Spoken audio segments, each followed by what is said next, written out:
Now, he has a standout comedy career, a spot on the judging panel of Britain's biggest talent show, but David Walliams has still found time to add to his already successful series of children's books. And here he is. David joins us now. You. How lovely to see you. I'm loving Britain's Got Talent. It really is that, that light bit of fun on a Saturday night. Yeah, it's such a joyful show and it's so life-affirming. And it's such a celebration of British eccentricity and silliness. And obviously we filmed all those auditions in January and February before the crisis. And so, we're all doing the things we would normally be doing, which is, shaking hands and hugging each other and those kind of things. So I think it's been uplifting. I'm really glad that ITV decided to go ahead with it. The complication we have is we would normally be doing the live semi-finals in May in front of an audience at the Hammersmith Apollo, but we have had to put those back to the autumn. And so there will be a gap, but hopefully people will forgive us that gap because obviously the world is a different place than it was back then. I think people will just be happy to have it in whatever shape or form it comes, that's for sure.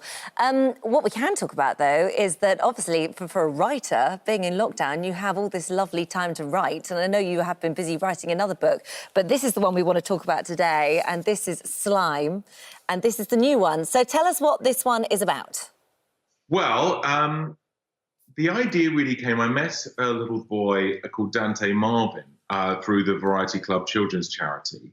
And he said, could you write a book about a boy in a wheelchair? And I thought, well, I'll have a think about it. And then I met him again a few months later.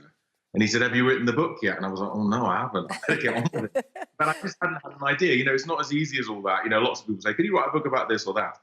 And then I thought, well, maybe I'll just write a really fun book because he's such a brilliantly fun character. And I had this idea about slime coming to life because it's something that kids love. And kids love taunting grown-ups with it. My son loves to get a pot of slime and bring it next to my head. I'm like, get it away from me. And I thought, well, if slime was a character and could sort of shapeshift into all these different things, a child could have an amazing adventure with it. And it's also on an island where there's awful grown-ups that the lead character, Ned, wants to get his revenge on with the help of slime. So I had a lot of fun writing it. And again, we were uncertain whether to bring it out at this time because it's such a strange time. But actually, I think probably people are grateful to have things that are entertaining and fun. And especially with kids, I think, you don't want to think about this thing 24 hours a day because, you want to distract them, you want to make them happy. I'm really glad the book's come out and that people have been enjoying it. Yeah, well, also what's lovely is, much like Dante really, is that Ned, our hero, is not defined by the fact that he's in a wheelchair. No, I didn't want to write a sort of sentimental and sort of mawkish book about a boy in a wheelchair. I thought, well, he should just have a fun adventure like any child should have.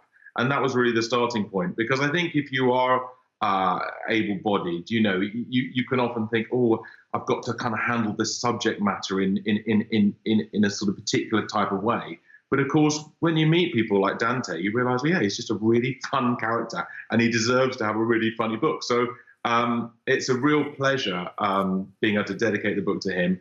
But I haven't been able to personally hand him a copy yet because the book was printed, after we had lockdown. So I'm really looking forward to seeing him and giving him the book in person. Yeah, that time will come. I mean, it's extraordinary, really, isn't it? I mean, correct me if any of these stats are wrong, but 25 books, 40 million copies globally, 150 weeks as bestseller #1. How has this all happened? I mean, for you, you said writing was a hobby to begin with, and you've got this extraordinary success. Well, it's a wonderful thing, but it's people, isn't it? I mean, there's the wonderful thing. People make you successful, don't they? I mean, if they want to, read your books, then they buy them. So I'm really grateful, and I don't take it for granted. I work hard at it. I think I've actually just finished my 28th book. I knew I'd get those stats wrong. Well, I've been writing a book called The World's Worst Parent. So yes, I have enjoyed having a bit more time than usual because normally, I'm here, there, and everywhere. But at the moment, obviously, I'm at home, and so I can kind of write all day and all night. So I finished one book and I'm about to start the next one. But I've always got another book to write, so I'm always busy. And then the other time I'm looking after my son and homeschooling, which has been fun. Well, you're also reading online on your website every day, little bits of your stories, which is lovely. I think things like that encourage kids to read, and now better than ever to get your kids into books. And so, what about how is the homeschooling going? Well, I only have one child, and he's 7 years old. So I probably have it a lot easier than lots of parents who maybe have 4 children and maybe they're looking at GCSEs or A-levels. But I've really enjoyed it, and I've enjoyed having more time with my son because we've been reading Roald Dahl books together, which has been a real pleasure to actually sit down. Normally you might sit down for 15 minutes and do it, but because time has kind of opened up in this strange way, and we might sit for an hour or a couple of hours and do it, and it's been really, really, really fantastic. So I've really enjoyed that time, but I realise I'm very lucky in lots of ways. Because I've been successful in my life in on TV and all that kind of thing. I haven't got anything to complain about, and I've actually really enjoyed having the extra time with my son, and I probably will miss when he has to go back to school. Yeah. You're talking there. You mentioned Roald Dahl because also you are involved with Roald Dahl's marvellous children's charity, because that's launched a nurses' appeal today, hasn't it?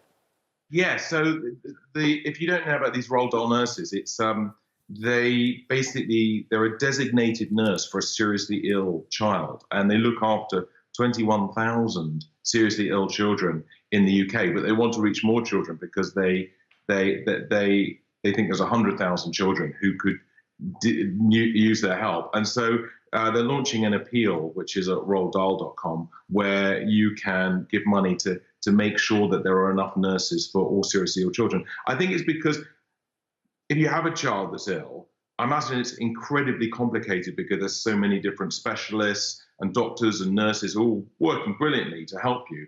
But it will be a wonderful thing to have one designated nurse. And that is the idea of the Roald Dahl charity, and it's a brilliant one. And so they're launching their appeal today. And so I said I would definitely want to mention it on This Morning and hopefully encourage people to have a look at the work they do and get involved if they can. We'll put the details on our app as well. It's lovely to talk to you today. You stay safe and hope we'll see you very soon.